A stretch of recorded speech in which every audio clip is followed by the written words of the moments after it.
السلام عليكم ورحمة الله تعالى وبركاته. أيها المتتبعات الأعزاء، كنتمنى تكونوا بخير وعلى خير.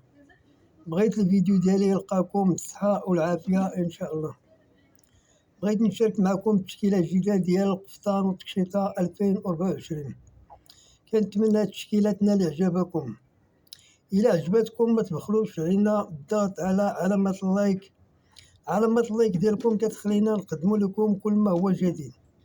واللي أول مرة كيشاهد قناتي ما عليه إلا يفعل الجرس باش يوصلوا كل ما هو جديد. كنتمنى لكم الصحة والعافية، وشكرا لكم، تحياتي للجميع.